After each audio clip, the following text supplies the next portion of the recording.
Okay,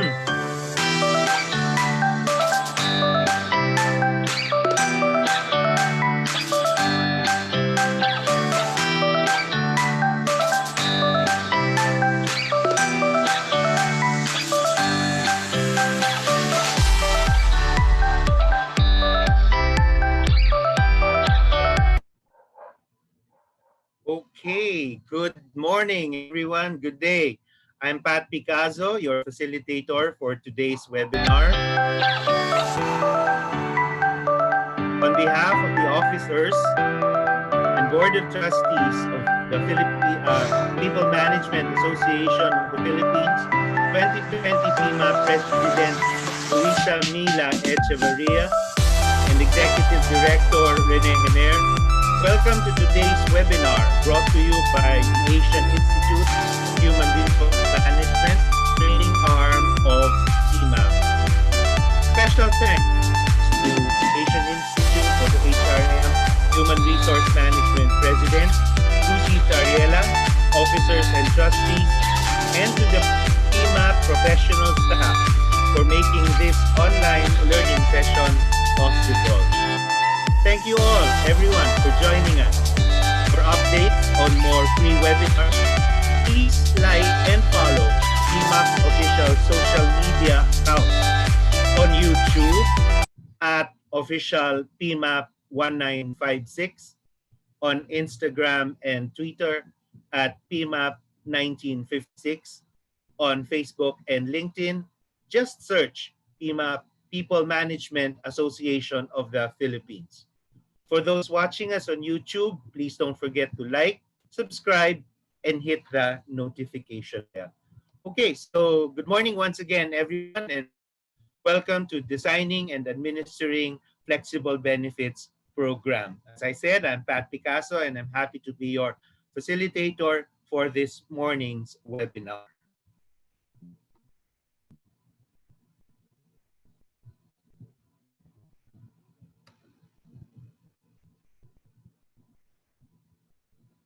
Okay, let's move on.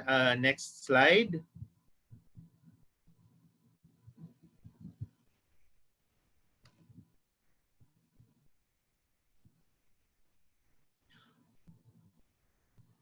All right. I would have gone through a slide of introductions, at least get the opportunity to meet each and every one of you. But, given the current conditions, I don't think we can be able to do all of this. But nonetheless, let me just proceed with the next slide on what we'd like to be able to do as far as our norms are concerned. So first and foremost, I'd like everybody to keep an open mind. We will be discussing a lot of things. So definitely be sure to listen. Feel free to ask any questions. We have the staff on standby to take note of any question that you might have. You may either use our chat box or use our Q&A box as well. And of course, as we go through our discussion, there's a lot of things that you'd probably like to critically analyze. Be considerate as far as our session's concerned, considering the fact that we have certain constraints. But of course, do participate and let's have fun in the next 2 hours in our webinar. At the same time, of course, I can imagine your mobile phones are already on silent mode. And of course, in a webinar, we'd like to be able to remind everybody that your microphones should be off, but of course your cameras, if you have access, please do continue with that. We will be having a few activities. Hopefully, we'll be able to complete them as planned. And of course, we should probably be taking a break in about an hour as we complete our whole 2-day session, or rather 2-hour session. All right, so offhand, I hope that we're all set to get the ball rolling as far as this subject is concerned.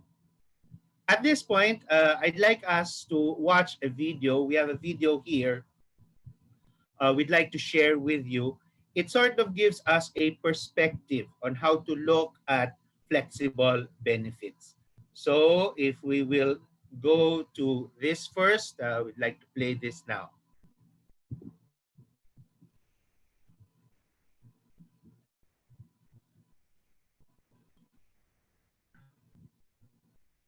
Okay, let's go back to that video.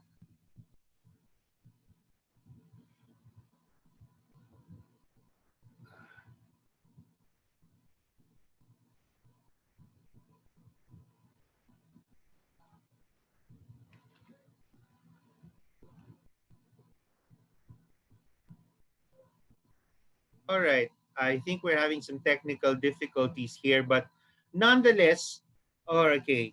Let me just give you an idea. Basically, the video would have gone through an idea of total rewards.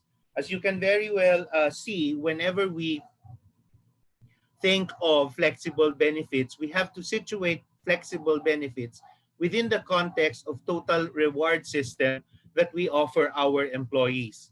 The total rewards system is of course part of the total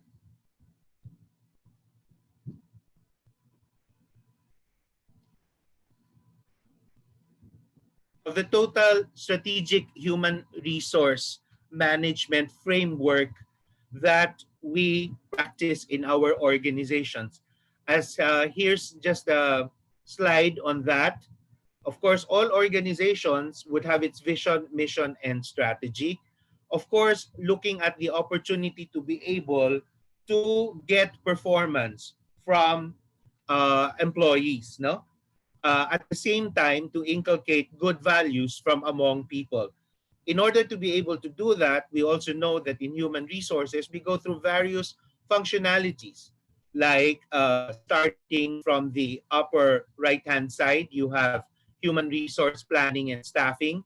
Moving on to training and development, leadership development, career development, and succession planning, performance management, rewards management, as well as personnel relations and personnel well-being. All of these activities that we perform in human resource management, and definitely with the end in view of extracting performance or eliciting performance and engagement from our employees. And as the slide shows, in order to be able to do that, we in human resource, no, because two individuals really carry the ball as far as the management of human resource is concerned. First and foremost, we in human resource take the lead, but definitely we also do need the help or the involvement rather of our managers. So as we go through strategic human resource management, this is really a something that both HR and line managers need to be able to work together on. Before, human resource used to be understood as a police, a records keeper, recruiter, trainer, or administrator. And that was in the past when human resource was looked upon basically as an administrative factor. But now, in the changing landscape of the human resource role, human resource practitioners are now looked upon more as talent managers. Talent economics and talent dynamics go into play. We're not only managing talent, we are also marketing managers. Marketing managers in the sense that we need to be able to get people interested, take part in our programs, and of course, ultimately be a strategic partner in the business. So it is that kind of changing landscape in human resources that we must consider as we think of designing and implementing flexible benefits, which is part of the challenge of being more strategic as far as our contribution to organizations is concerned. But of course, it also necessitates upon us to be able to look into ourselves. No, the whole idea of are we personally ready to undertake such an effort in our organization? What am I talking about? I'm really talking about the way we look at our very own competencies. As human resource practitioners, we need to be able to build on sound human resource technical knowledge.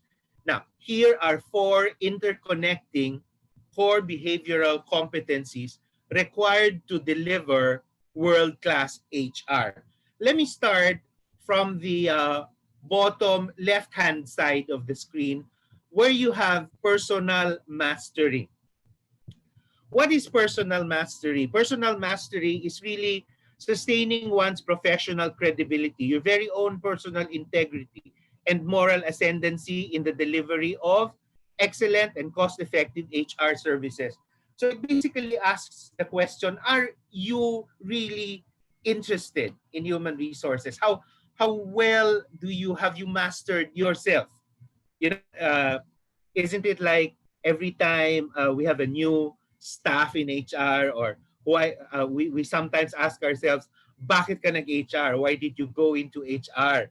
And people normally say, because I'm interested in people and things like that. So that's it. It's that interest in people. But more than just the interest, I think personal mastery is really what? The personal integrity. It's really a moral ascendancy, our very own way of our very own involvement as far as work in human resource is concerned. Okay, let's pause for a while. I think the technical group would like to address something.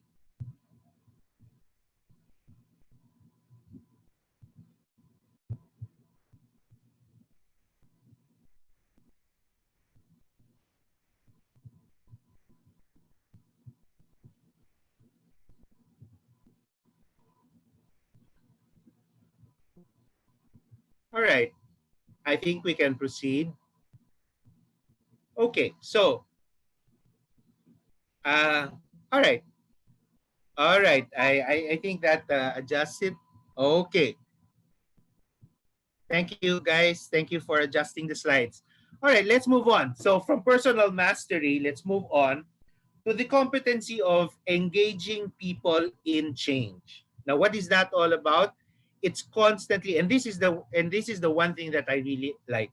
It's constantly challenging the status quo, enabling change through people, facilitating the design of change intervention. So it's really looking at the situation and pursuing options. Maybe you can put it simply like that. Challenging the status quo is making sure that there's always something more that can be done. It's continuously challenging the things that are, and along the way, engaging people in change. And with your very own personal mastery, engaging people with change, you then become more people effective. And people effectiveness is about being genuinely concerned of and deeply sensitive to the voice of the organization and its people, ensuring competencies and engagement are maintained at productive levels at all times. So, personal mastery and the attitude of challenging the status quo hopefully make you more people effective. And really, as the key word I think here is sensitive to the voice of the organization and its people.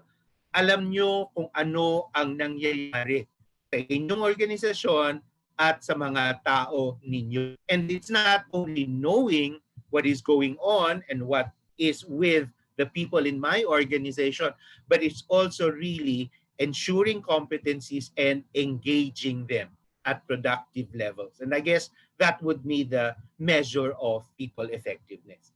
And finally, a core competency of an HR person would also really be partnering with the business. Okay, ensuring that HR is aligned to support the achievement of goals through an in-depth understanding of the business and its people, coaching the business to consider people implications of options and decisions. Now, human resource has always been looked upon as a business partner, and we'd really like to be able to put ourselves in a position of our ability to be able to partner with the business. So first and foremost, I think it's important to know our business. Like maybe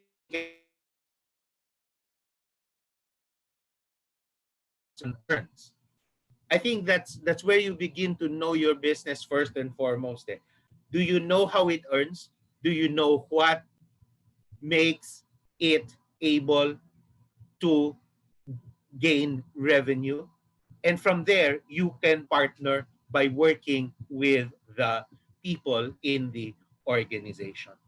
So here are four general HR, no, core behavioral competencies that HR people, I believe, should be conscious of and have and develop in themselves in order to be able to really influence their organizations. A measure of personal mastery, engaging people in change, people effectiveness, as well as the ability to partner with the business. All right, moving on.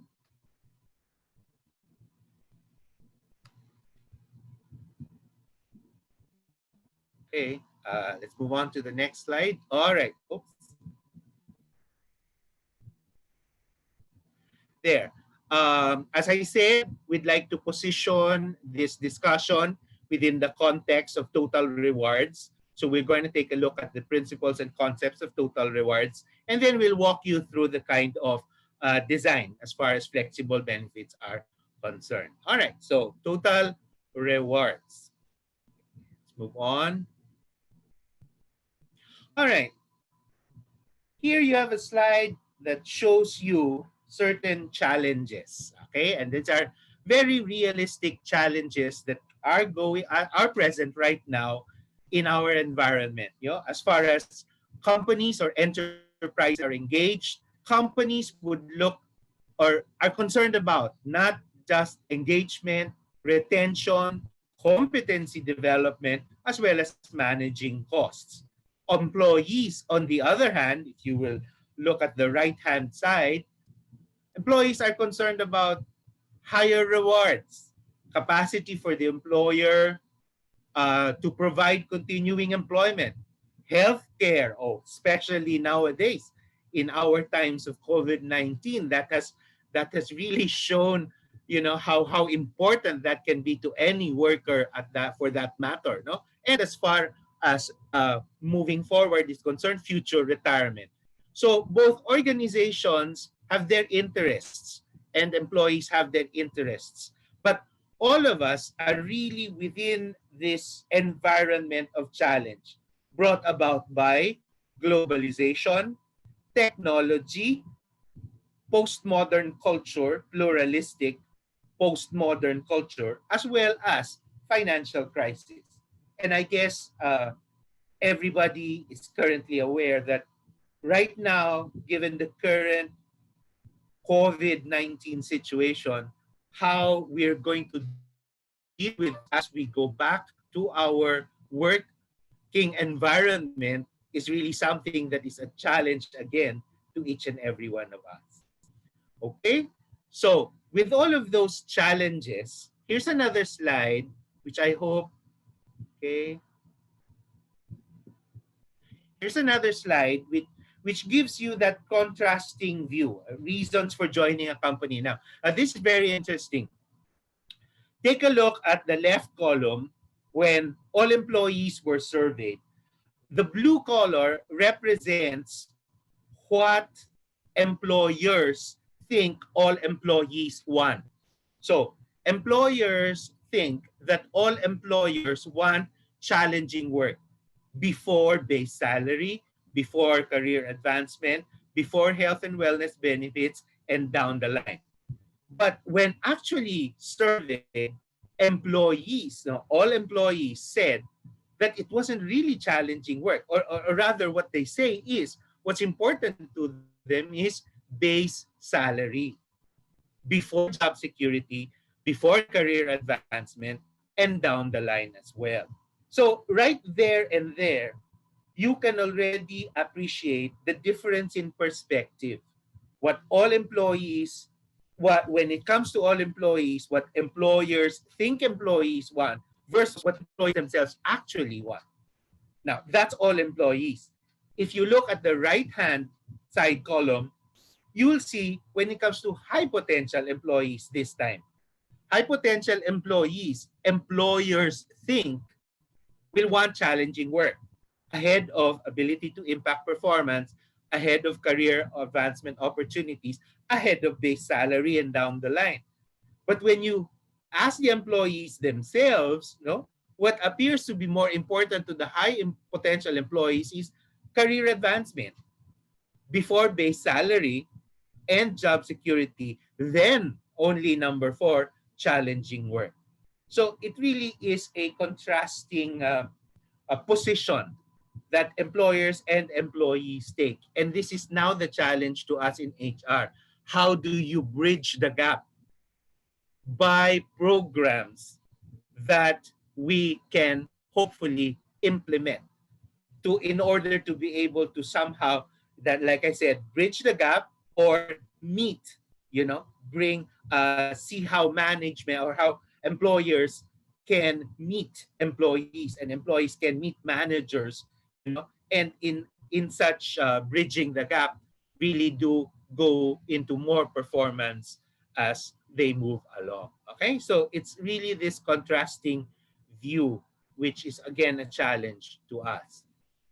So at this point, we'd like to ask the question, therefore, in what ways does the employee value proposition need to shift to reflect the enormous changes taking place in the external environment? What should rewards look like when uncertainty and instability are the new normal? And I think these are really, really very relevant questions.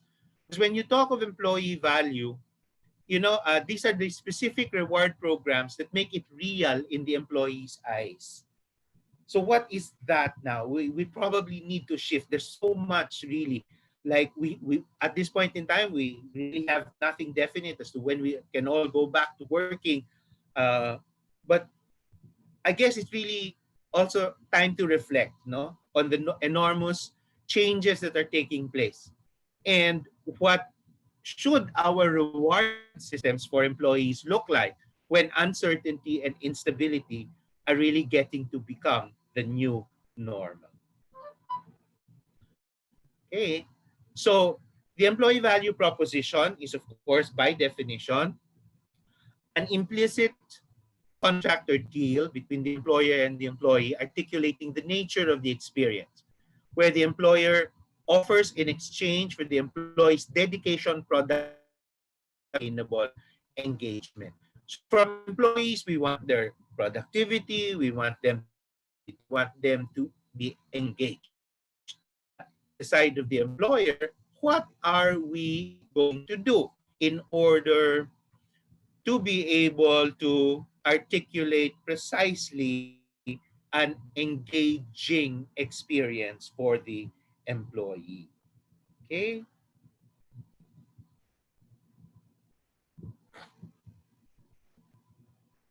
All right.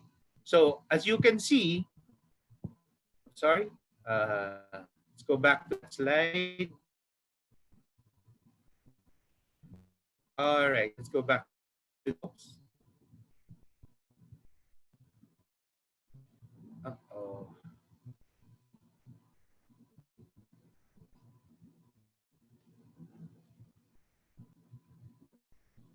All right, let's look at this slide first. So we're all concerned about employee engagement, okay? But when you really look at engagement, it really necessarily has to involve components or areas that we need to target in order to really engage our people. If it's the people themselves, work, total rewards, opportunities, company practices, as well as quality of life. So if you will note, total rewards is just one of those things that can help you engage your employees. But there are many other areas. So just keep that at the back of our mind, because we will be focusing on benefits, we will be focusing on total rewards, but at the same time, keep back of your mind that these are not the only things that can drive engagement. Company practices by themselves can drive engagement. What you give by way of quality of life, they are things that can also impact on engagement. All right? Next slide.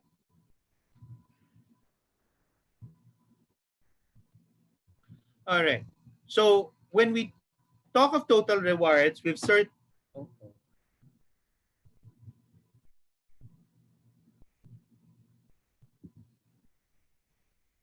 sorry.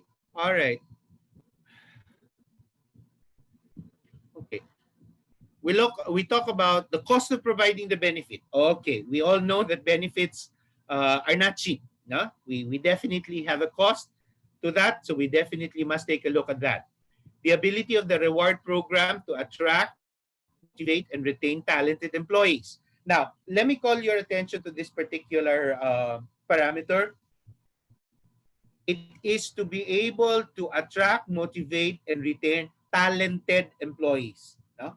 So it's not just the whole of the organization. Well, of course, you'd like to be able to focus on the whole organization, but perhaps our real target would be the people we really like to keep, the talented employees. Clear alignment as well of total rewards with the business strategy. Okay, we'll see more of this as we move along. The willingness of employees to pay for an increasing cost of benefit plan coverage and to manage their own reward. Now, this is a very important point here. Employees have to have a measure of willingness to pay for a potential increasing cost of benefit plan coverage, and to manage their own reward. You'll see later as we move along into the examples of flexible benefits why this willingness to manage their own reward budget is important. At the same time, the ability of the reward program to accommodate the varying needs and interests of different what? Generations. Okay? Next slide.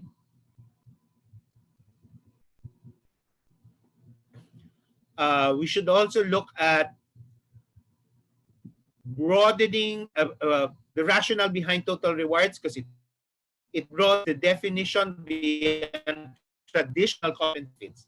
Now, yes, there is what is known as traditional compensation and benefits, but the fact that total rewards management also should be able to offer managers more reward options to consider that will contribute towards business strategies and goals, enables organization to cover more ground in achieving desired objectives, focuses and drives behavior over a longer period of time, and recognizes the employee as a whole person. Okay, so all of that as we move along with our examples should become clear.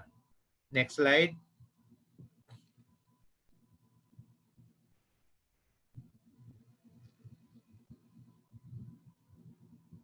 All right. Total rewards management also holds the principle or the rationale that people work for more than just pay. They are also at the same time looking, no, for an organization. So it's not just pay. People are also looking for an organization that has a powerful vision of where it is going and how it plans to get there.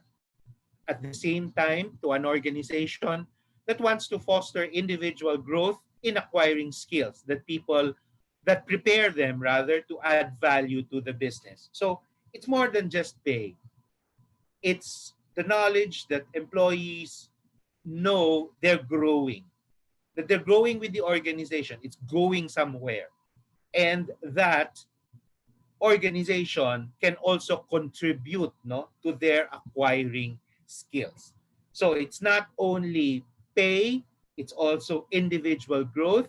It's a compelling future that all leads to what? Positivity in the workplace.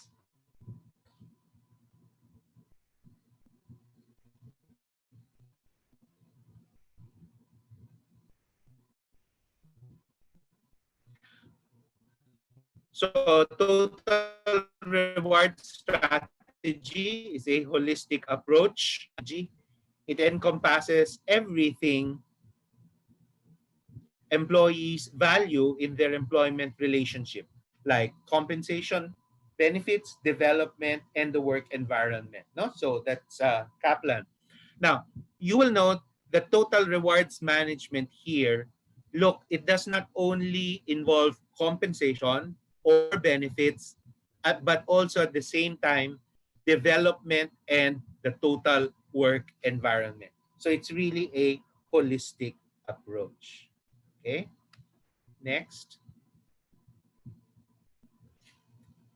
here again, you might like to look at this as a rewards framework where you have the organizational culture, you have the business strategy, you have the people strategy of the organization. So those are basics. No? Those are things that have to be very clear from our end. The people strategy, the business strategy, and of course, organizational culture. Because these are the things that impact on cash compensation, impact on performance. These things impact the work environment. They also impact benefits, and they also impact on learning and development. Because all told, that culture, that strategy, that people strategy, and the different areas that it impacts on will lead you now to your total rewards value proposition, where the work is engaging, the work experience is an engaging one, and therefore, if it is an engaging one, then it leads to business performance, better, improved business performance, as well as capability. No? So this framework is pretty important. I'd like you to really take a look at this because it gives you an idea of the basic, the things that need to really be in place, your strategy, your culture, the different areas that are impacted by all of these basics in order for you to be able to really move into to an engaging work experience and to the increase in business performance and capability. Okay.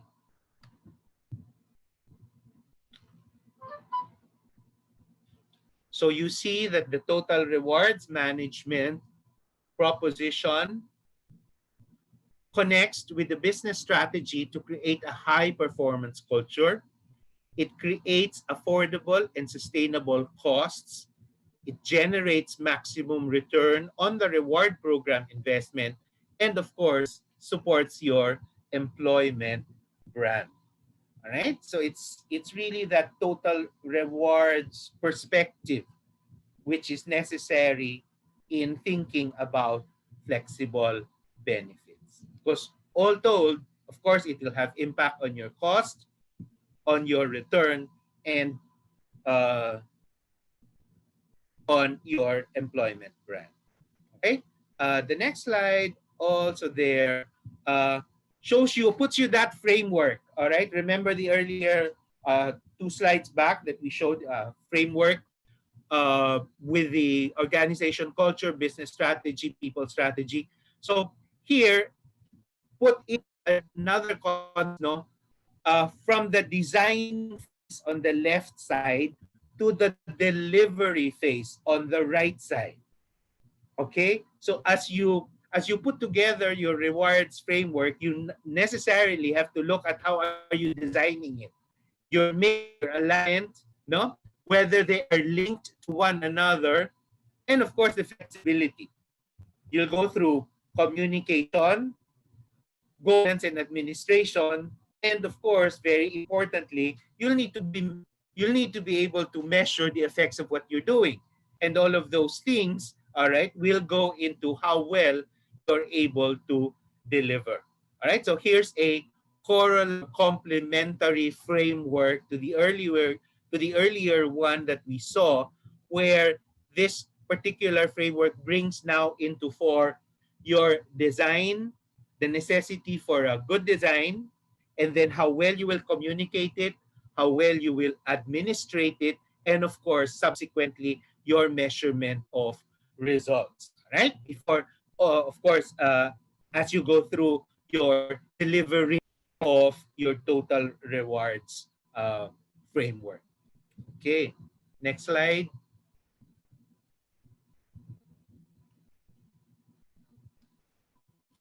All right. So here's just some definitions of the components of that framework. You're saying we talked about cash compensation. All right. So this is obviously how you pay employees. It includes the base salary. It includes both fixed as well as variable pay. Then you're talking about benefits. Now, these are, of course, the supplemental cash compensation that employees receive. Now, benefits, of course, you would have two. You'd have the government benefits, government mandated benefits, which would basically be your what? SSS, PhilHealth, Pag-ibig, and of course your company mandate, government mandated and company initiated benefits. No? And we probably at this point in time are more interested in the company initiated benefits. Then of course your work environment, a specific set of your company's practices, policies, and programs. But at the same time, a corporate philosophy that actively supports total rewards management. No? So what kind of work environment do we have in the organization? At the same time, additional definitions. All right, performance and recognition. Of course, performance is the alignment of organizational, team, and individual effort toward the achievement of business goals. So it establishes expectations, skill demonstration, assessment, feedback, and continuous improvement. I would like to imagine you guys have your performance management systems also in place in order to be able to track performance. And on the basis of tracking performance, you are able to what?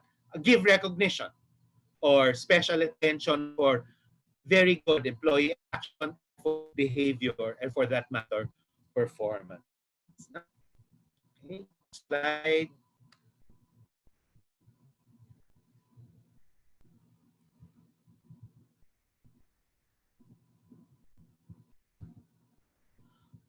All right, we also have learning and development.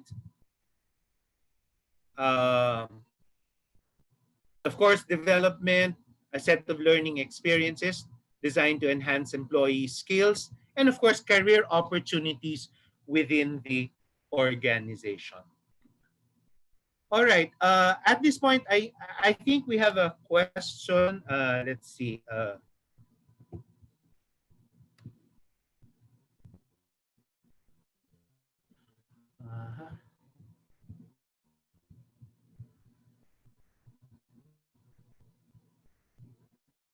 all right. We have one question here. Let's see. Given the crisis impact to the organization, would cut on company in-house benefit be considered an option to help the company not reduce workforce or lay off employees? Is this legal? All right. Let's answer this question live. All right. Yes, that's actually a very, very good question. Given the current situation, many organizations are actually really considering what they can do in order to keep afloat. And as a matter of fact, one of the things is, of course, looking at are there ways by which we may need to adjust certain benefits in order to be able to survive. Well, of course, the basic principle is we need to be aware of the fact that there's not supposed to be any diminution in benefits. So if we're talking basically about benefits, we'll need to really work hand in hand with the legal office in determining how far we can go, as far as what downgrading or as far as you know changing no these benefits are concerned. There may be other ways. Well, anyway, just to give you an example, I'm also working for a particular client right now, and given all of these considerations, well, number one is we've put all hiring on hold. Definitely, that one is a way of being able to manage costs at this point in time. All hiring has been put on hold. At the same time, we have also somehow considered holding back on our regularization increases, because there is the organization has a facility for regularization increase. However, at this point in time, since we still don't really know how things will go moving forward, we do regularize employees at this point, even if we're on lockdown, depending, but a regularization increase is somehow put on hold. Now, if you're looking at benefits benefits, my feel is we may run a legal risk on that. So it's best to work perhaps with our legal office and see how far we can go as far as that is concerned. Okay, so I hope that was of some help, especially it's really a very realistic situation at this point in time. Okay, now going back in connection with learning and development. So part of the framework also, total benefits affects also your learning and develop, or learning and development rather, can also be made part of your total relevance. Okay, let's move to the next slide.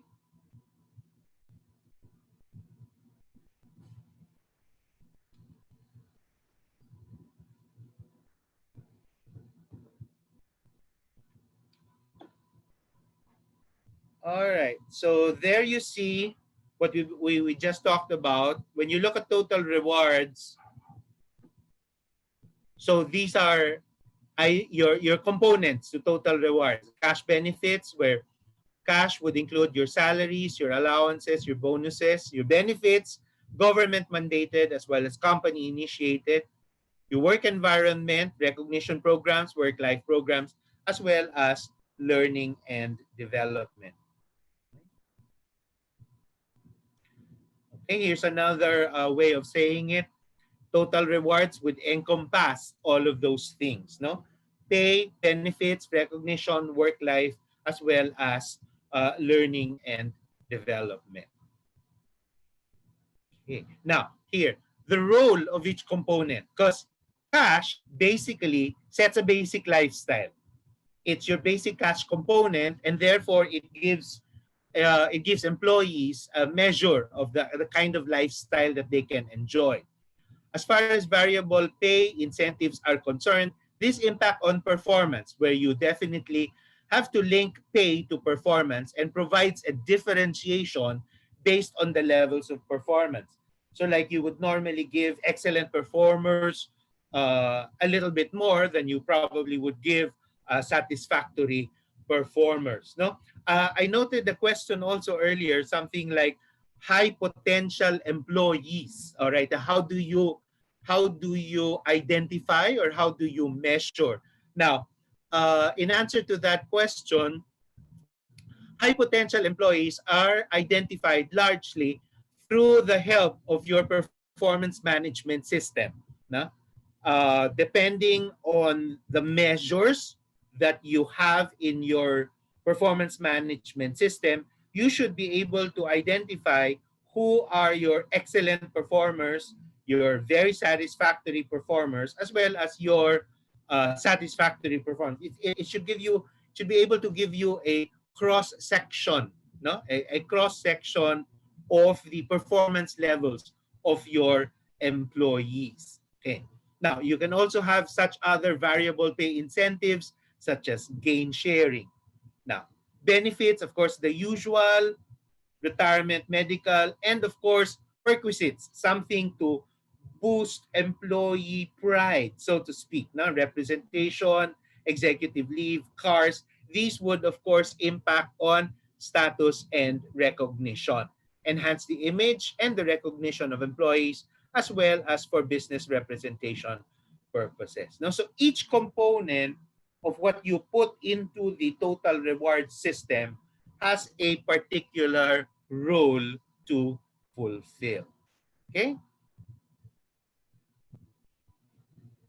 There you have it. Like, as far as your recognition programs are concerned, you probably have something like a Model Employee Award, a Service Award, Top Sales Manager Award. In your work-life programs, you probably have something like acknowledgement, appreciation, recognition, balance of work, culture, development, environment. I don't know. Part of work-life program would also be how far have you gone on your actual work from home. Of course, right now we're all on work from home at this point in time, no? But how are our policies as far as this are concerned? Okay, so The point here is each component has an impact, no, as far as your reward system is concerned. Okay, let me here. All right, sorry.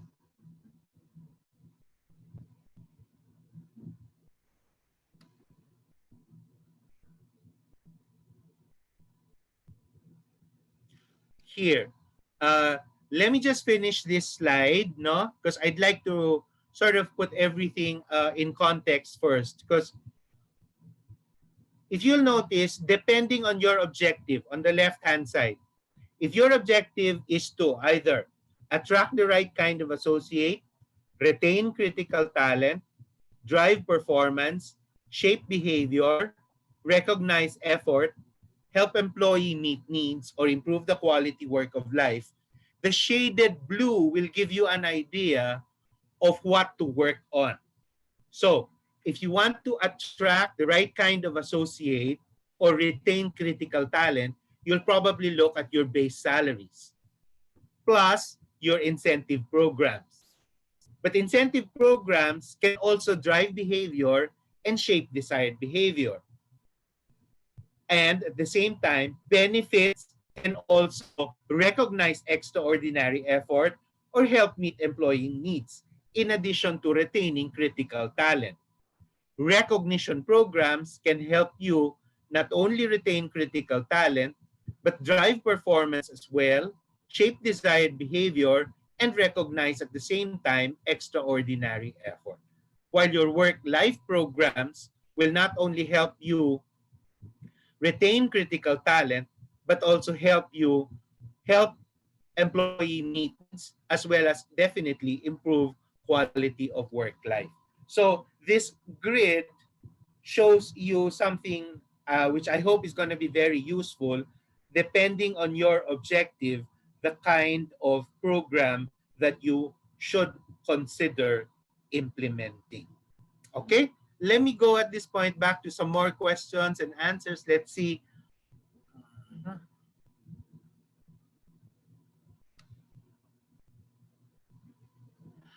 Here's one. Is there a specific size of organization wherein flex bend programs can be implemented? Actually, let's answer this live. There's no real specific size.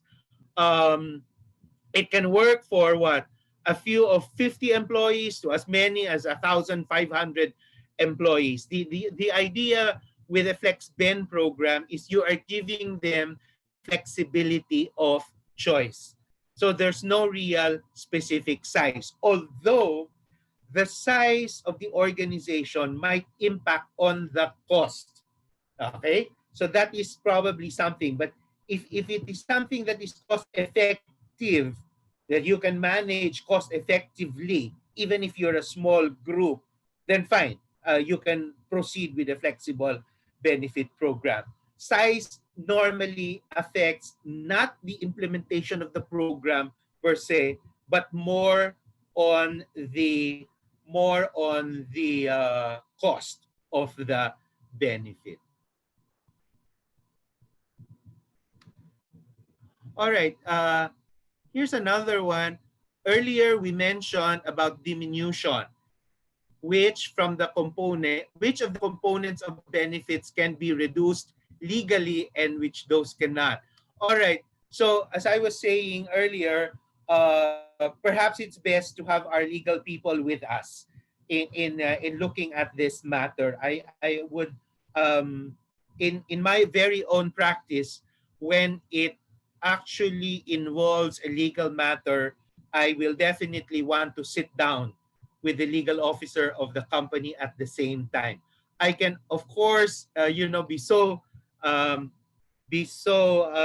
creative as to how I'd like to do it in human resource, but I'd like to be tempered exactly by what the legal officers can advise us. All right. So I strongly suggest you work together with the legal offices and see what can be worked on, work around as far as your organization's concerned. Oh yes, Do we include the components paid time off, VLs and SLs as part of FlexBen? Yes. You will see this later in the examples. Yes, VLs and SLs can be part of flexible benefits. We will look at this when we get to our section on examples. Okay. All right. Fine. So let's move on. We still have a lot of material to cover, so I'd like to be able to share with you as much as I can.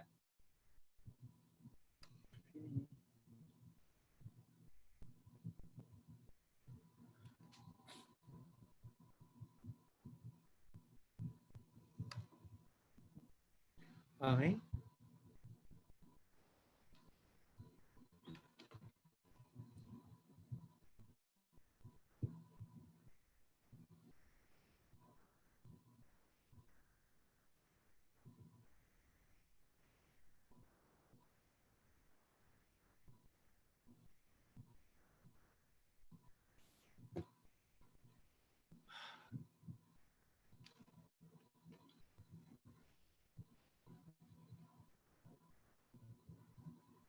Okay, let's move to the next slide. Can we see the next slide, please?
Okay, there we have it. Got it back.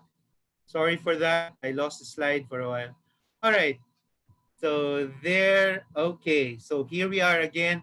As we said, when you're looking at total rewards now, this is important in the sense that as part of the firm, no, and the organization, you'd be concerned about your program mix, alignment, integration, legal compliance, cost effectiveness as far as competitiveness.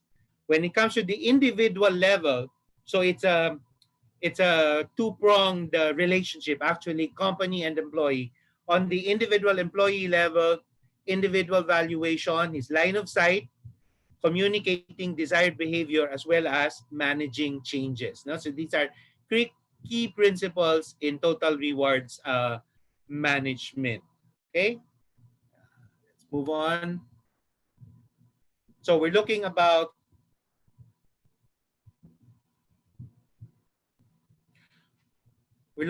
the alignment of the firm's goals.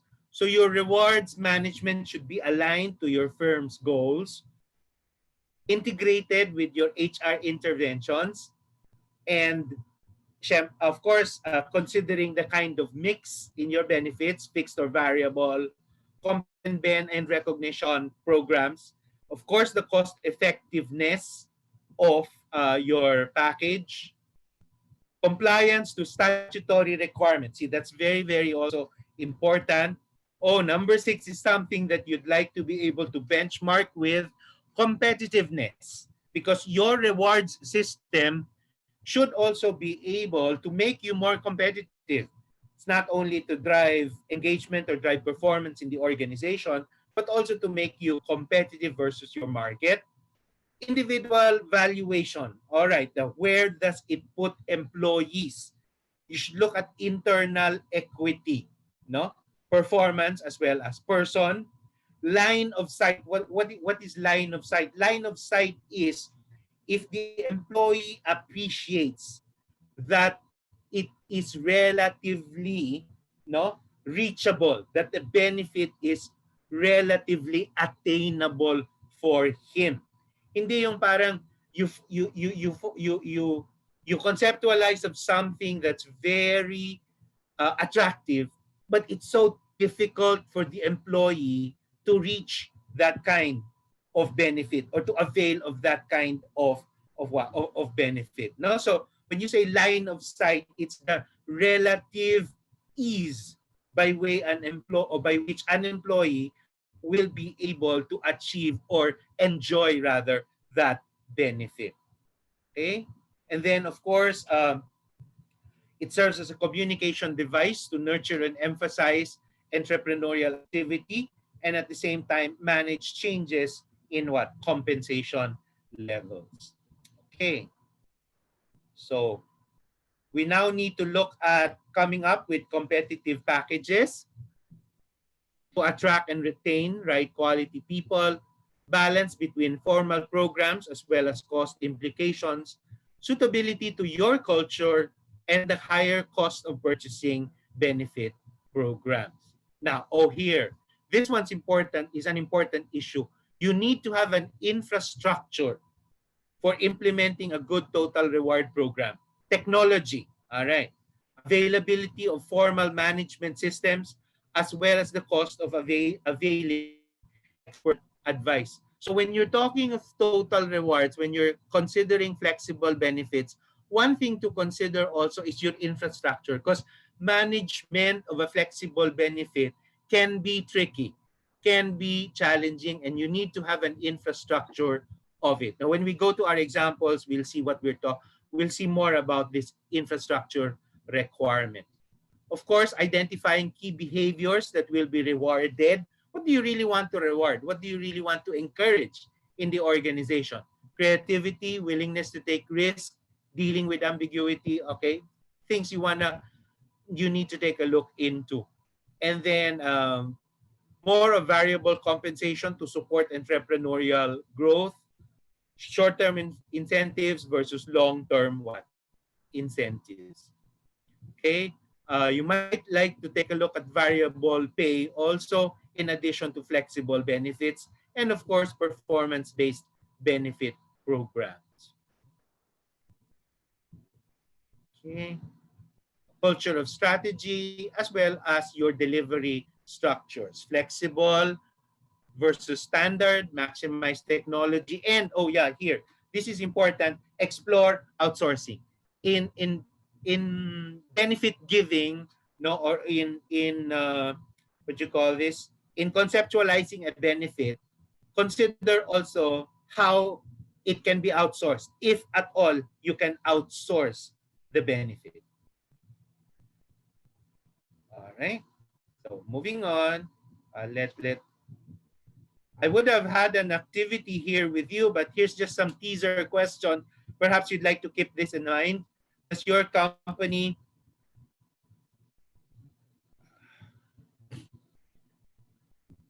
company have a benefit philosophy? What is it? And what are the benefits that you currently give? Now, you need to have a starting point, no, in considering all of this. And one starting point would definitely be your very own benefit philosophy. Do you have one? If you have one, what is it? And then at the same time, latag mo, lay it all down on the table. What are the current benefits you're giving your employees and why? So that you can really study as to how you can make improvements on your total reward system, on your benefit system as you design something towards flexible benefits. Okay, so think about it. What's your philosophy? Do you have a philosophy? What is it? And what are those benefits that you give currently in your organization? Okay, let's go to the next slide.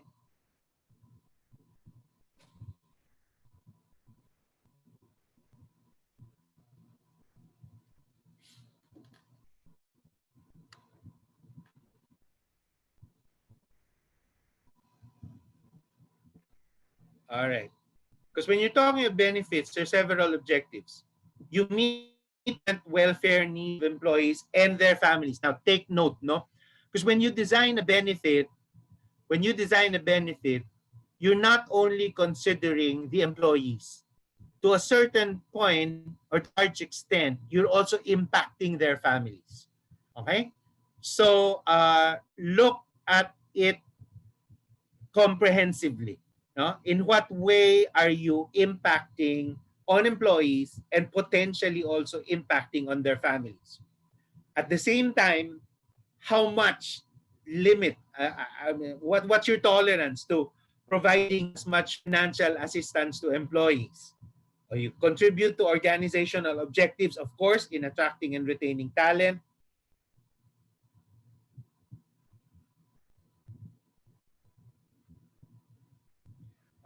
Let's go back to the previous slide. Wasn't finished with that yet. All right, and establish the most efficient and effective delivery system. All right, good. Next.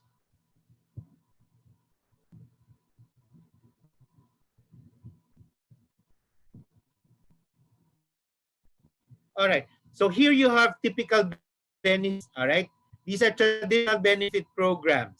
You have your healthcare, your paid leave. See the VLSL earlier, the question that on that. Life insurance, retirement, uniform allowances, rights, and loans. All right, so these are your usual traditional benefits. Okay, let's go to the next.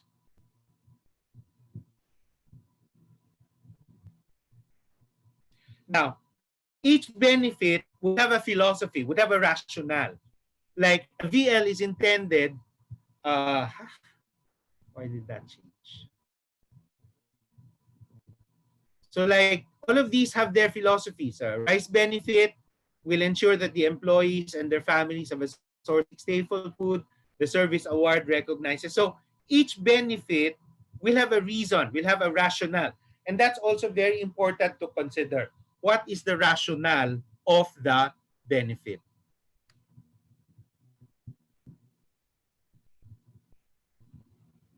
Here, changes in retirement age, stressors on social insurance, convergence also at the same time between less and more developed nations. So there's a greater need to enhance social or occupational insurance in developing nations. But the cost of employment will increase in what? Developing nations. So depending also where we are as far as our social environment is concerned. Let's look at the next slide.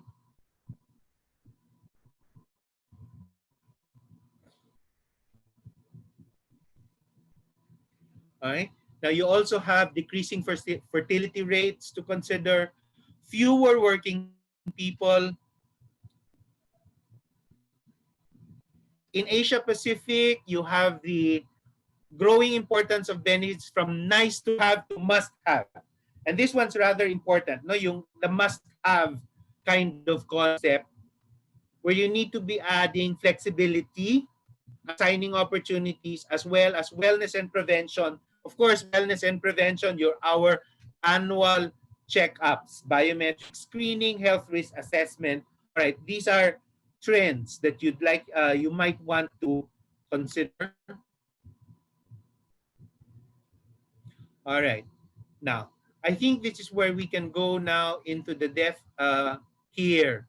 When we're talking about flexible benefits, because the basic idea is one size won't fit all.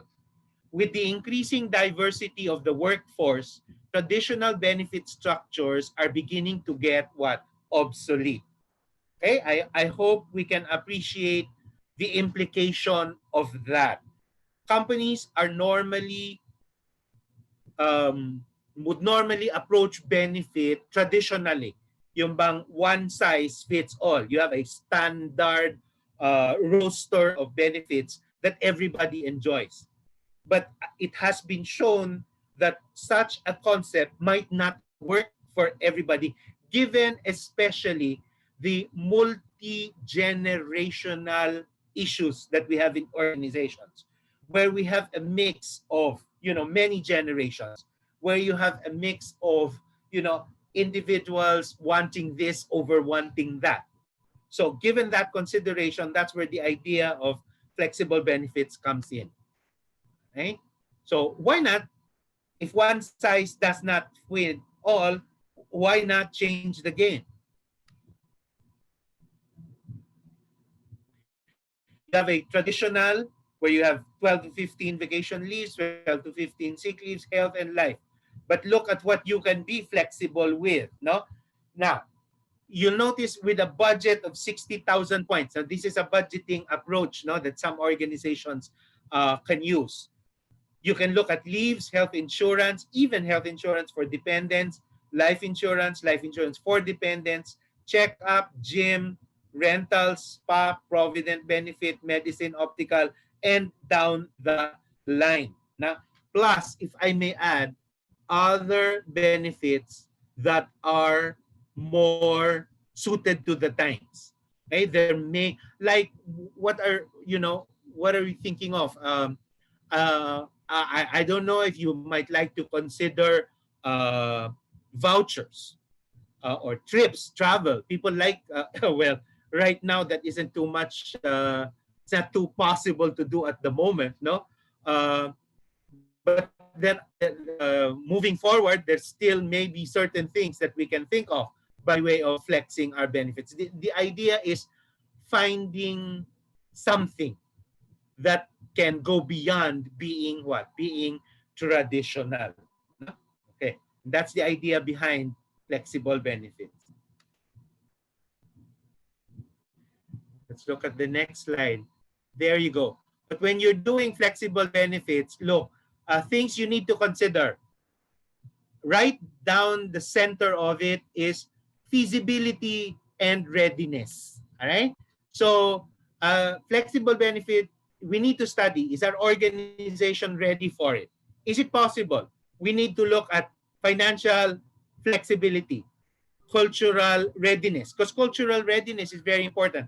Are our people ready to choose? Okay, because flexible benefits involves employees' choice, employees making choices, no, of what benefits they want. Are they culturally ready?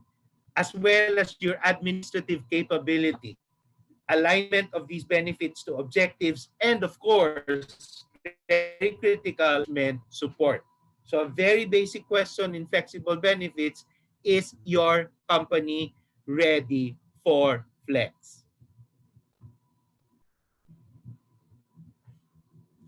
All right. Because flexible benefits have gained more acceptance as organizations deal with a more diverse workforce. Development in information technology has at the same time removed barriers in administrative support. So flexible benefit programs, these are formal arrangements wherein employees are provided with a range of employer-funded benefits or a separate benefit spending allowance. Now, look, you can have a range and he can choose, or you can just give him a fixed allowance. Let's say X amount, part of your package gives you, let's say, 20,000 worth, and you can structure your benefit the way you want to spend 20,000. Okay, that's a separate benefit spending allowance.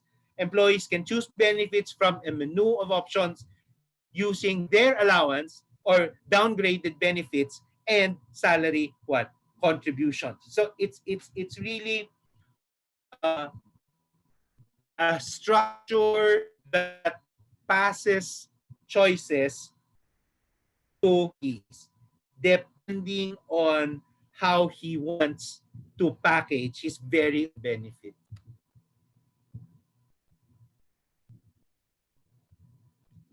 Okay? Choices can come from different levels or different types. Different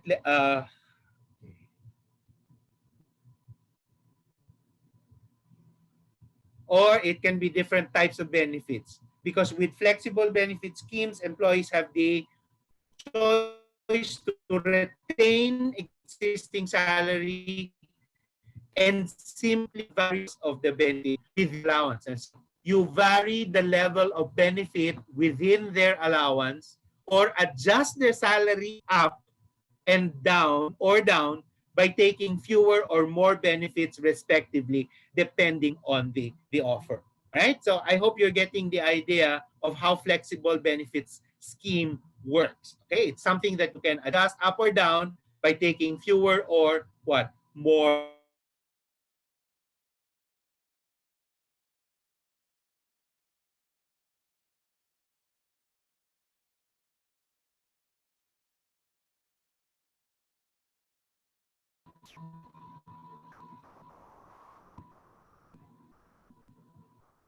Okay, shall we continue? I think we can have a next slide.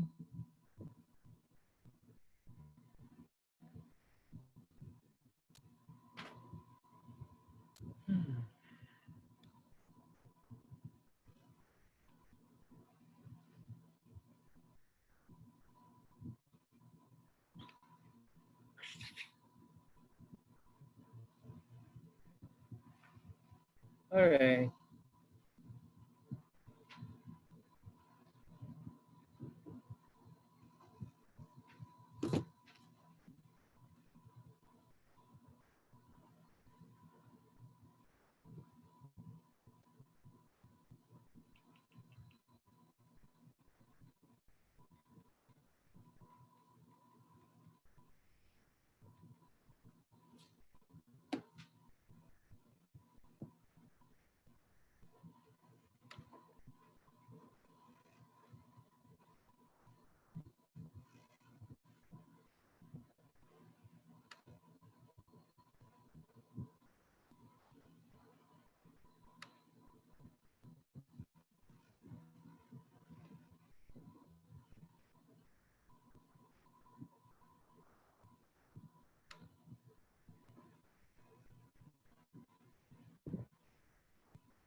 Please stand by. I think having a technical problem. Slides are not moving.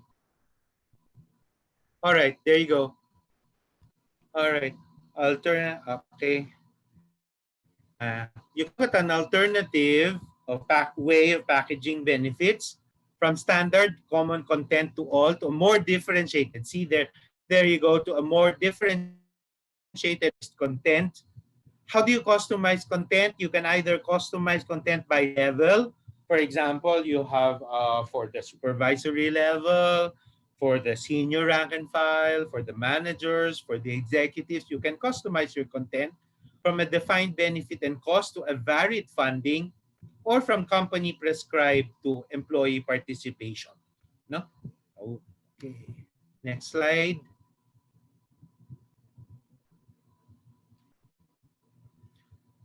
Okay, right, there you go. Changing employee demographics will of course mean changing demands. Okay? So what's important is for us to be able to have a positive impact on the employees where they become more aware or become aware of the value of their benefits and not just take their benefits for granted, where they are able to tailor their benefits according to personal situation in order to be able to manage long-term costs as well as promote a culture of shared responsibility and empowerment. Okay, next slide.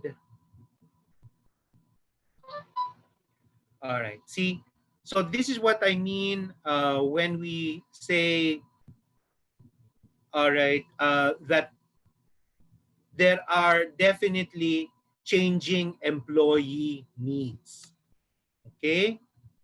If you're in your 20s to early 30s, probably what you're looking for are, of course, your leaves, possible car, career training. When in your 30s, you look for lifestyle, house, career, work-life balance. But when in your 50s, you're more concerned of with medical, work-life balance, and university funding as well as retirement. So employee needs do change. Okay, next slide.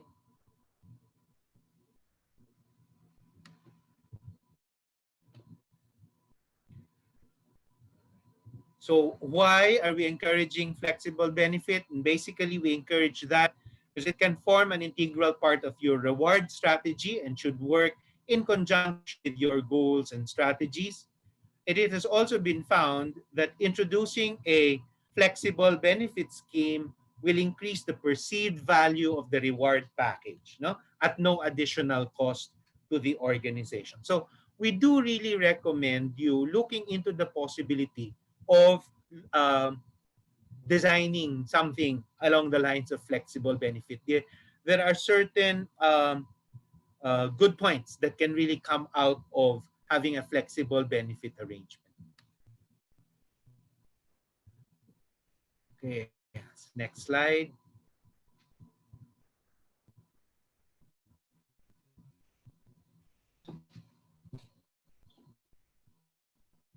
Now, from the employer's perspective, employers can provide benefits at a known cost that is fixed and irrespective of the choices that employees make, allowing employees to cap future costs. Employers can also be seen to be more responsive to their needs. More competitive package is also something that you can show by way of attracting and retaining key personnel and helps you to align your organization's reward strategy. Okay? So that's from the employee's perspective, they can choose to meet their needs. They have a true idea of the full worth of the package and they are given a sense of control. Okay? Uh, so the need to diversity in the workforce brings what? Flexible benefits. There's also a need for security as well as the need for well-being. All right, now here, this is now looking into the different types of benefits, okay? The kind of structures that you can look at. First of all, is what is known as a modular flexible benefit, okay? So here's the kind of benefit. Modular. This is what you call the modular, where you have a package, package A, package B, and then the employee chooses what does he like. For example, package A has vacation leave of 10 days, a health care coverage of 300,000, life insurance of 3 times annual salary, and dental care. If that's what he wants, he gets that. Or he can choose from a package B. You have VL of 20 days, see, health care 150,000, life insurance of 300,000 to annual salary, and gym membership. So you see, you have actually two different packages from which the employee can choose. That's a modular approach. Okay, that's one type. So you can package several. Although I wouldn't suggest you package more than three.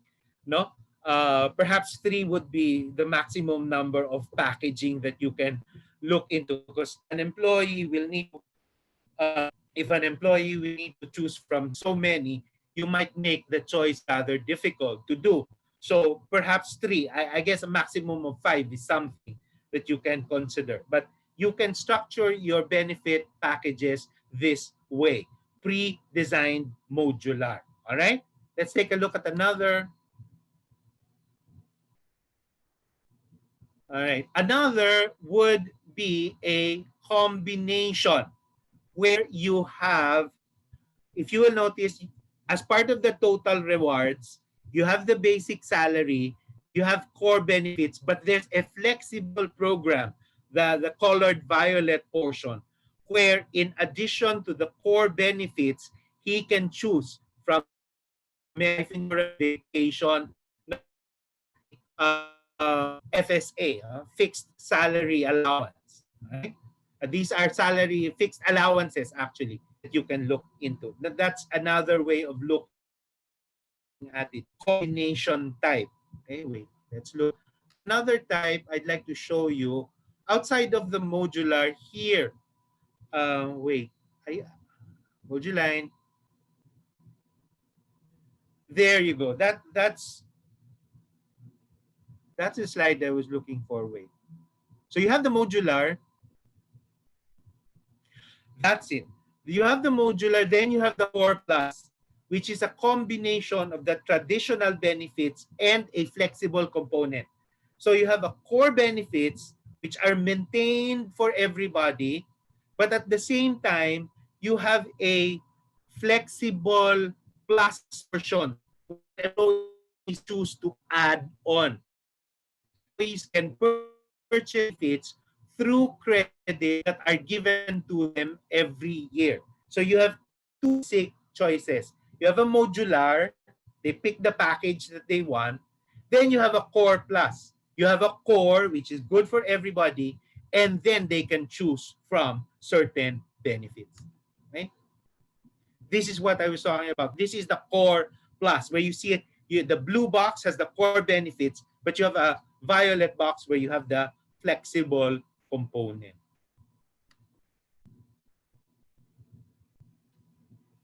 Okay? So if you'll see here, you have flexible components that they can choose from.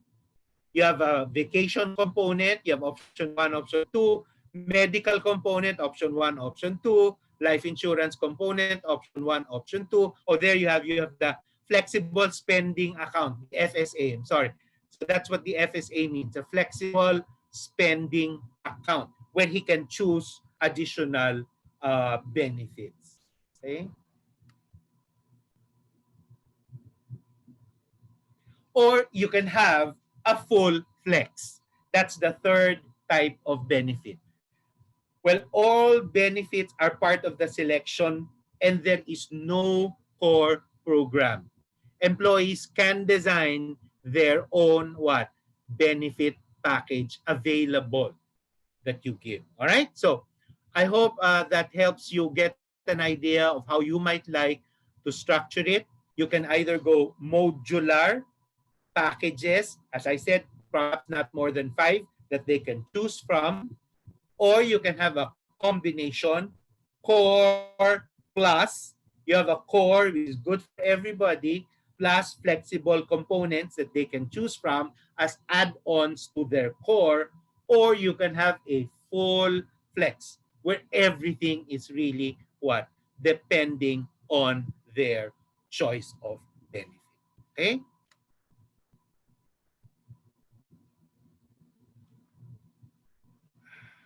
Let's go to the next slide.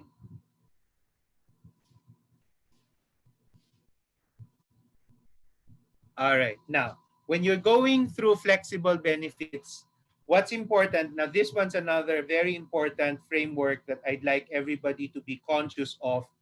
If you're really talking about flexible benefits, no, please take note. Number one, design. What's very important is how you plan to design it. What are the components? Are you going to go modular or core plus or full flex? And then if, for example, you have options depending on the component, like your VLs, you can have option 1, option 2. Your life insurance, you can have option 1, option 2. Your HMO, you can have option 1, option 2. So be conscious of your designs. Corollary to the designs are how much do they cost, their valuation. Now, again, as said, cost sometimes is impacted by the size of the organization. Smaller organizations tend to have, more, becomes more expensive because, the cost has lesser people. You can spread all the cost on lesser people. No? So take a look at the valuation. And then, of course, funding. All right. So can the company really afford funding and then now enrollment, the administration, the actual management of it? You have to have the infrastructure, the IT system, or your HR staff or your HRIS system, depends, no? And then of course communication, and this is very critical in the FlexBen ecosystem, how well the benefits are communicated so that they are really understood by everyone. And then at the same time, who might your benefit providers be in terms of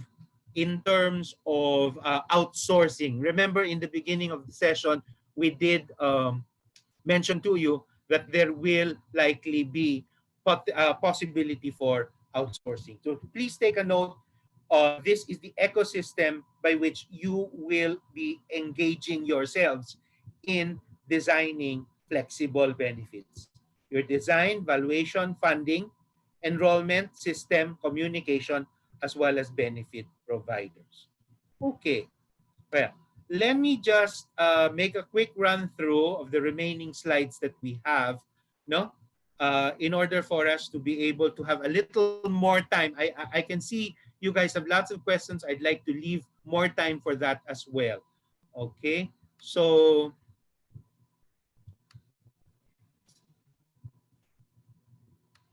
anyway, don't worry. I will be glossing over some slides, but those of you who will be getting copies of this, no, you can always just go back and refer to slides that we may have here. So looking at the process, all right? So as I said, starts with what? Starts with feasibility of the program, okay? Where you're looking at the drivers and the objectives of your program and the assessment of your current benefits. So do look at what you currently have. Do look at your benefit philosophy. What do you want to encourage? I guess you want to encourage not only engagement, but performance as well. So who do you want to engage? Do you want to engage more of the executives, more of the high potential employees? Who are your target markets as far as your flexible benefits are concerned? Then you design and develop your plan type as far as their features. But then what's important is, again, implementation. How well you communicate it, how well people understand it, and of course your enrollment and continuing implementation. All right? Now, in the design, you have your choice: modular, core plus, or full flex. Okay? So that's the process that you need to go through, or that you can expect yourselves to be going through. So feasibility, designing and development of the plan.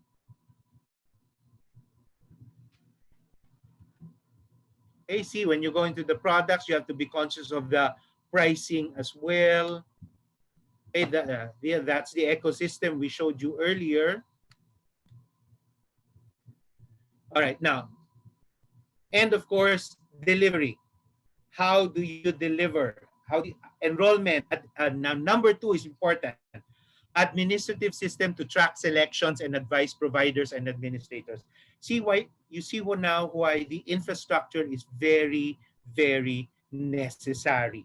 No, to you for you to be able to have a system where you can really track the selection and of course advise providers as well as administrators. And the administrative setup, who are involved, of course, HR, IT, finance, legal, procurement, if you're doing things in-house, or if you have an outsourced benefit. No? So that delivery issue is also very important.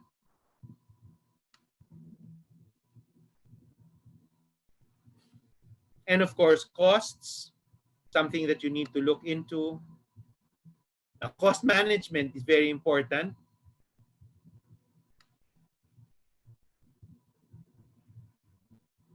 All right, so that was the slide there on process management.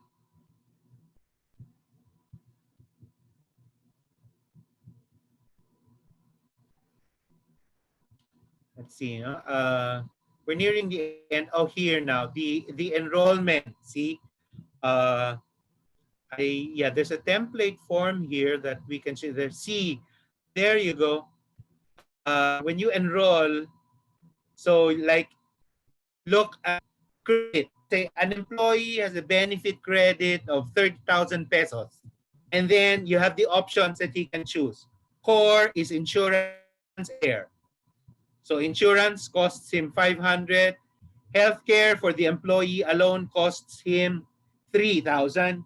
Then he can choose. He has choices. He has chosen a D, no, for dependent. He has chosen the E for vacation leave, and the D code for rights. And depending on their costing, all right. So the difference now, he still has about 19,000 to be able to add more or adjust on his benefit. So see, it's that kind of play, no? It's that kind of play as far as the enrollment is concerned. Okay, so enrollment, administration, delivery. Either you do a once a year enrollment or outside regular enrollment for the new hires or newly promoted because lifestyle changes. Someone who gets married, all right, then you do a re-enrollment for an employee who happens to get married, or you be a re-enrollment for what you call this, a re-enrollment for a new baby that comes along, all right, added to the family. So those are the things that you'll need to consider. Design, communication, as well as structure. There you go, your planning, your distribution of materials,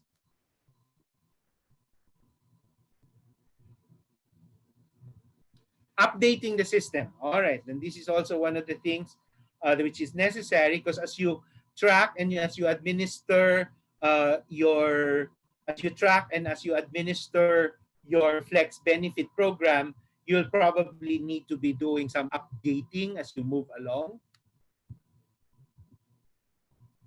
And of course, the most important element is ensuring that you are effectively communicating and educating your people. The success of a flexible benefit scheme is in communication and in education. Okay? Now, in communicating a plan, all right, so you introduce the concept first and foremost and the features of the plan. You guide the employees through the coverage.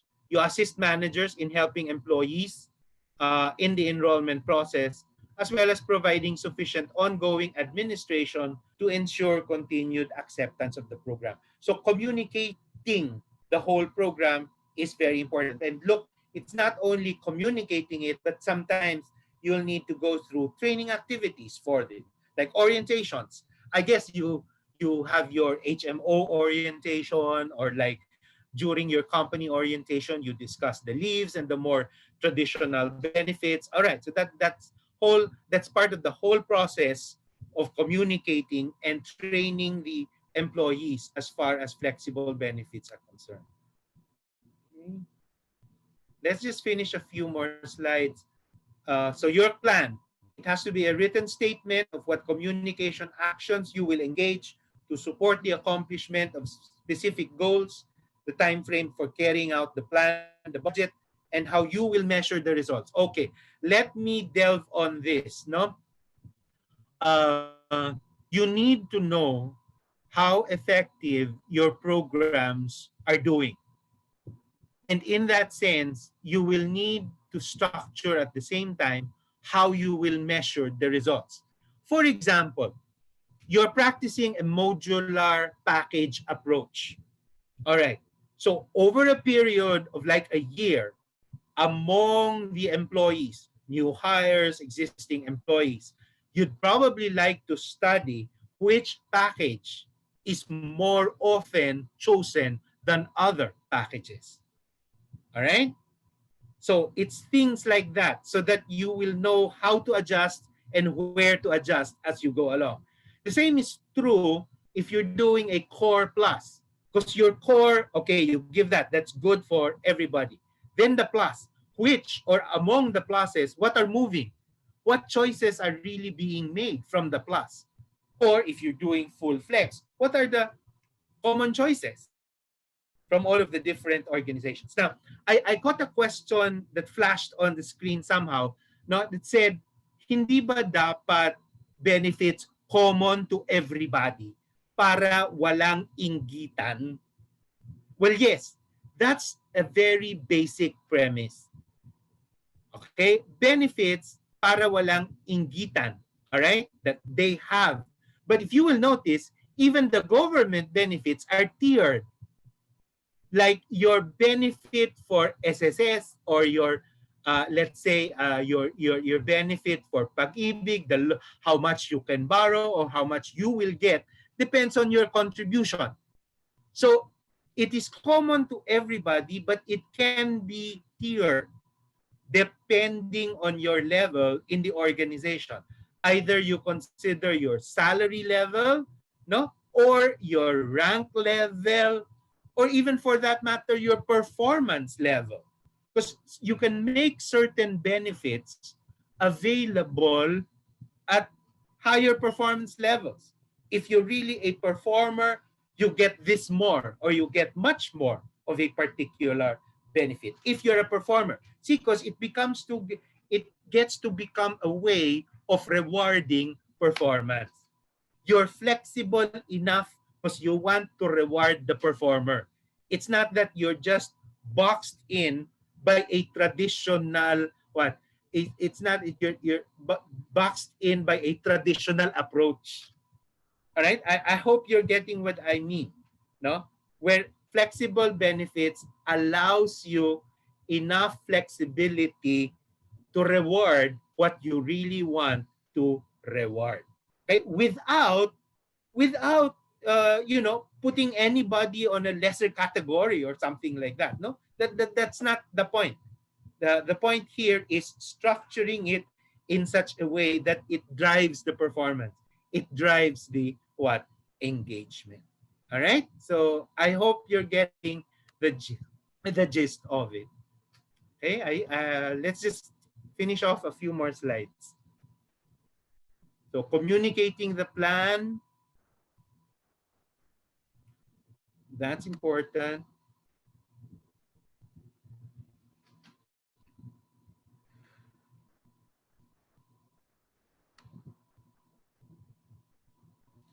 All right.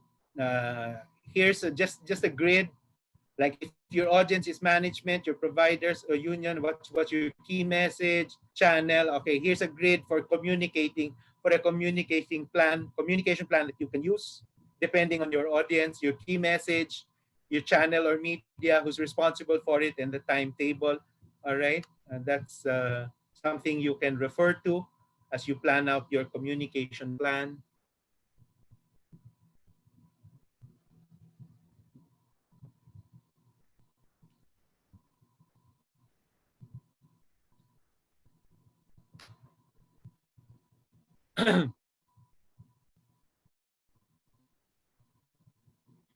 Okay, let's wait for the change in slide.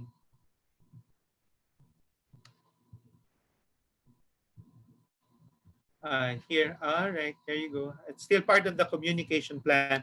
But it's relatively easy. You can refer back to that. Now, administration system, you can either have Excel-based, no? Or ask your IT to help you with the software, or it may be linked already to your payroll or HRIS, depending on the type of HRIS that you have with you. No, so it's good when you're talking of flexible benefit administration. Do work with your IT guys. Engage them in planning or developing the administration system that you will require. You can actually work with a very simple Excel or have them work on a software or tie it up to your current HRIS.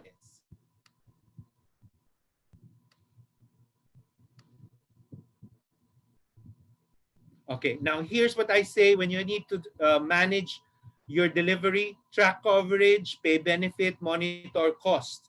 No, assess employee satisfaction. There you go. I think that's what when you need to measure how are the employees open to your benefits, to the flexibility of it.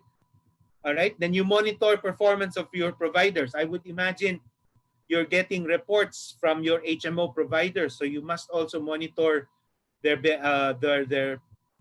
way of providing benefits. So total rewards will definitely tie up with your business strategy, your people strategy, your total benefit reward, as well as your simple benefits strategy. No? So all these things tie in together, and we need to be very clear how we want to proceed as far as each of these are concerned. Has to tie up with the business, has to tie up with our people development strategy, people management strategy.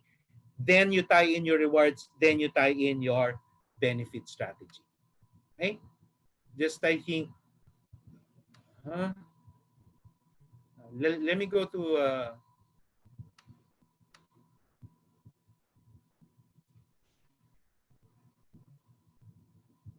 before we go into the question, all right, fine. Wait a minute. Before we go into the question and answer, I think we can still have about 15 more minutes here. So, in conclusion, flexible benefits come in three forms. Remember, modular, core plus, and full flex. And is unique to an organization as well as to its employees' preferences. So you can work out any of those depending on your cultural and employee requirements. Flexible benefits serve to satisfy employee needs from basic to recognition levels. So maybe it's good to think of it this way. What benefits are necessary to satisfy basic employee needs? Start from that and then move up. I guess you're all very familiar with Maslow's hierarchy of needs, no? So beginning from the basic needs of an individual, work your way up. What am I able to give in my organization that will address these basic human needs? Oh, if I may just add, there's been this visual already that I've seen. We're all used to the pyramid of needs that the bottom tier or the bottom of it says basic needs, food, housing, etc. Not the clothing. This time around, I've seen one drawing that puts something more or even below that basic need. And would you know what below that basic need is? Below that basic need for food, clothing, and shelter, some people now put the need for Wi-Fi connection, which nowadays is also very, very important. Am I able to provide something along that line? What can I do to give my employees that Wi-Fi connection? Nowadays, it really just needs for us to think again out of the box and find out how we can make benefits more attractive and more satisfying to the needs of employees. And finally, as employers, you can use flexible benefits to contain cost and attract and retain employees. No? So as you design these things, check costs, check feasibility, check especially if it can be outsourced. I don't know, nowadays, COVID-19 has introduced us to market deliveries. You can get vegetables delivered, you can get fruits delivered, you can get practically everything delivered. Would you like, if you happen to have a housewife, she can choose about marketing delivery? I don't know. It's just something you might like to factor into your flexible benefits. I really don't know. No? But these are things that you can creatively, as HR practitioners, think of in order to use and make flexible benefits work for you. Okay? Sige. So at this point, I'd like to go to a number of Q&A. Let's see if we can. How can you measure the effectiveness of a total rewards program? All right. Measuring the effectiveness of a total rewards program will necessarily just have to involve tabulating You can do it through surveys. You can do it through interviews, focus group discussions among your employees. You can tabulate their preferences as far as their benefit structure are concerned. You can always what?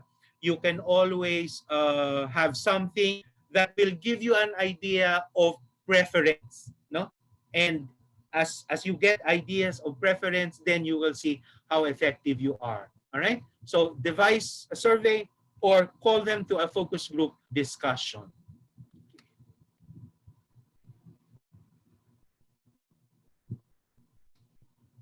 Hmm. Let's see, some very, very interesting questions. All right. This one, I'd like to be able to see if we can look at this here. We have an annual salary increase. Okay. We have an annual salary increase scheduled every April. A manager was asking if the salary increase this year, for the increase this year, if our increase will not be implemented this year because of the current situation, how do you communicate that to all employees?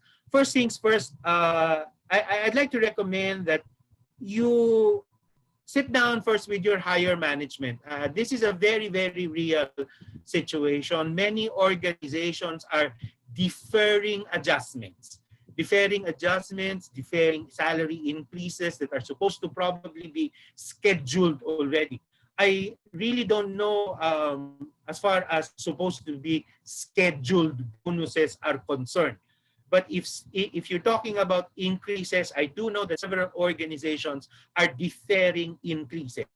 So I suggest you sit down with higher management, no, and discuss precisely how do you communicate this, because I guess people will understand these are difficult times, and we do have to realize, people just have to realize that at a certain point in time, we do not, or we will not necessarily get what we probably are expecting to get.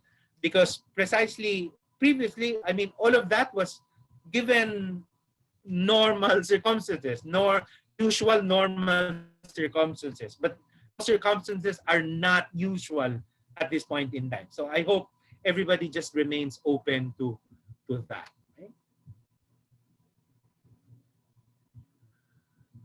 Okay, talking about variable pay, what composes this? All right, PMAP, Asian Institute of Human Resource Management, also has training on variable pay. Maybe we can ask Aya when her next session for variable pay is scheduled, and then we'll be happy to let you in on variable pay in that particular session, especially if there will be a webinar on this. So watch out for PMAP announcements on variable pay. All right. This one is interesting. How often should we add to our benefit offerings? All right.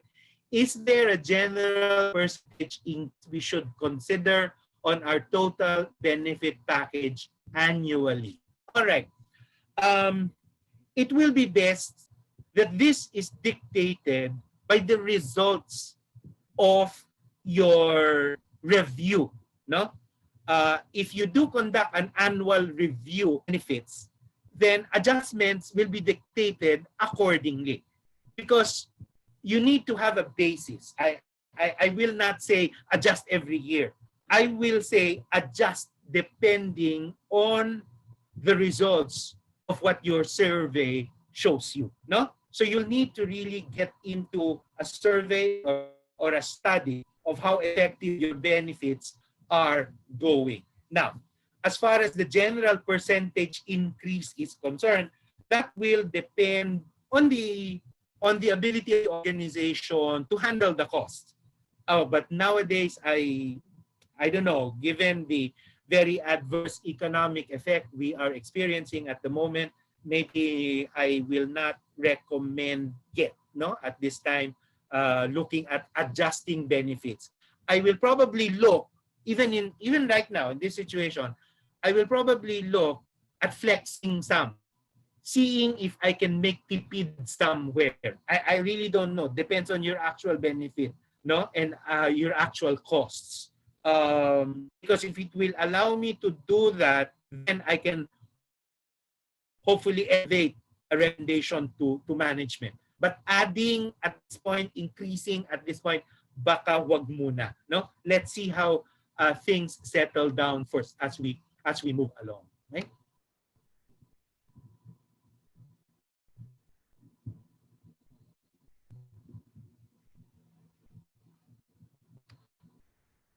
Okay. This is interesting.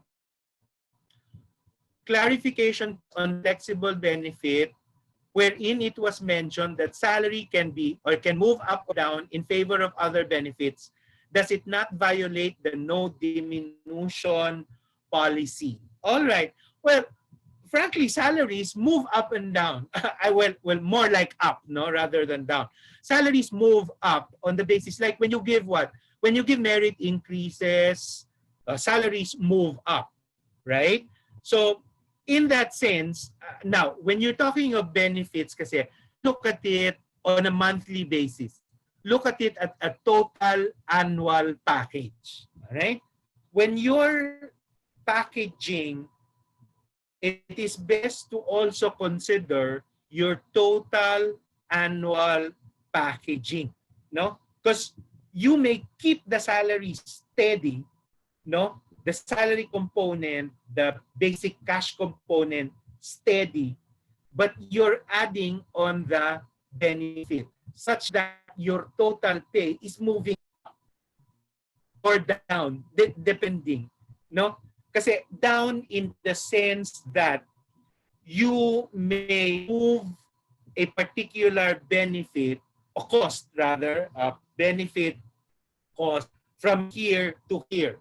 And if you do that, it may drop it. But there's really nothing. I mean, in terms of diminution, you're not really lessing or you're not really decreasing anything. The numbers are probably going up and down. But in terms of the actual availment of benefit, you're not really decreasing. Huh? Okay. So two things. Take a look at not just the monthly thing. No, take a look at the total annual and see how you can move up or down on that total basis. Okay. Wait, let's. I think we still have time for one or two more. All right, here. Is it possible to implement flex benefit to a specific population in an organization? What is the possible impact if the implementation is selective? Yeah, I have seen organizations that implement a flexible benefit on a what you call this, on a selective basis, selective on a selective specific populations. But most organizations would normally do this at the higher level, on the executive level, on the vice presidents and up. They have more of a flexible benefit compared to like rank and file, supervisors, or managers. But normally, vice presidents and up, I've seen, you can do that. And people do this, an organization can do something like that in order to attract lower level employees to strive better. Because like, if a particular benefit is given only at an executive level, it creates a desire within lower levels to also do their best so they can go up into that particular level. So you can implement on a selective base depending on, again, your strategy, your business strategy, as well as your people strategy. Okay, and this one, I'd like to answer this for the sake of the unionized companies. Moving to flexible from fixed benefit package, hindi ma-consider yun na diminution. Unionized ang company namin. Okay, that's very true. Working with unions can be rather, shall we say, activity. but to tell you, based on experience, no, because I also used to work before with a company that was unionized. We were already at a certain point in time uh, beginning to get the union interested into flexible benefits, and they were open, no. So I guess it's just a matter of handling how you can really position the idea of flexible benefit under a unionized environment. It's a matter of your communication plan, and it's a matter also of your design, making them appreciate that they do stand to probably address more of their needs if they agree to begin to go flexible. And if they see that, I'm sure you won't have one. I'm sure you won't have problems with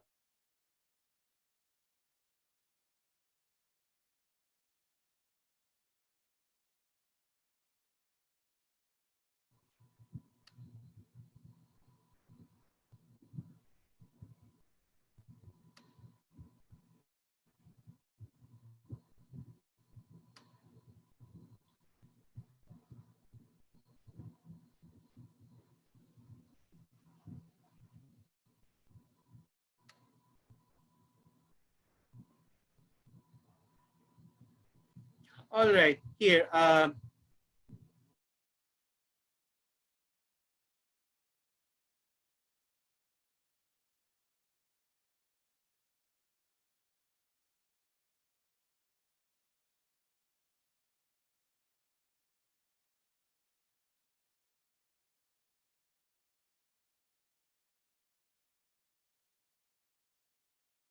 To do about certain industries that practice flexible benefit.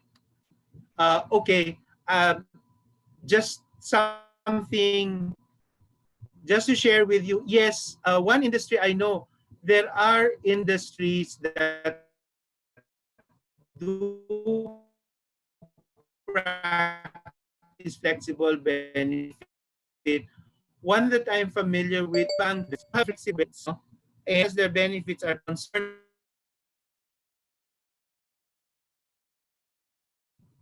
and I do know also that there was a time that one of the banks, and the reason why because I also come from the banking industry, there was one reason. There was a time when my bank, o medyo we couldn't compete effectively with another bank because the other bank was giving the benefits as a package. You and giving it in cash.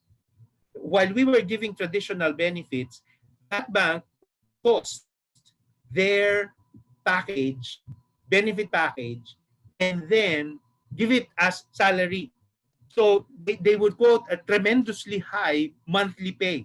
But it ends up, the reason they give a tremendously high monthly pay is because bahala ka sa kotse mo, bahala ka sa bili ng mo, bahala ka sa mo, bahala ka sa ganun. No? So, in the banks, there is a practice also of flexible benefits. Okay, maybe you can check with some of your friends in the banks if they do have something like that. All right. So I think we're just about time. So let's see. So thank you very much. Thank you everyone for attending and participating. I hope to be able to give you at least some seeds, no, that you can begin to plant towards in implementing flexible benefits in your organization. We can always keep in touch through PMAP. No? I can continue to guide any of you who might like to have some idea on how to do these things. For those of you who will be getting the materials, that's good. You can get back and study them, or at the same time, keep in touch. All right. So thank you very much, ladies and gentlemen. It was good spending the time with you, being with you, and still sharing things in this environment. Maraming salamat. Thank you very much.